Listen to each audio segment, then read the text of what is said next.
नमस्कार, मैथिली पाठशाला में आप सभी का स्वागत है। मैं हूँ वंदना झा। प्रणाम, मैथिली पाठशाला में अहाँ सब गोटेक स्वागत अछि।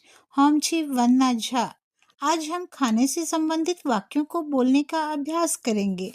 आइ हम सब भोजन से संबंधित वाक्य सबके बजबाक अभ्यास करबे।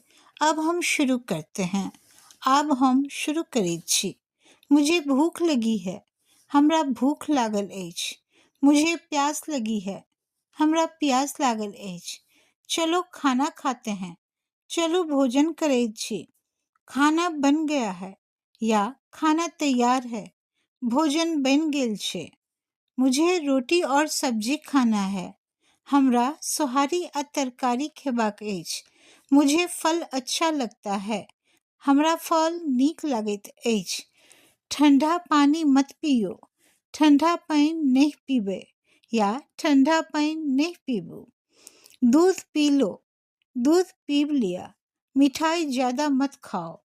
मिठाई बेसी नहीं खाओ या मधुर बेसी नहीं खाओ। मुझे आज दाल चावल खाने का मन है। हमरा आइ दाल भात खेबाक मोन अछि। गर्मी में पानी अधिक पीना चाहिए। गर्मी में पानी बेसी पीबाक चाही। मुझे अभी बहुत भूख लग रही है। हमरा एखन बहुत जोर से भूख लागल अछि।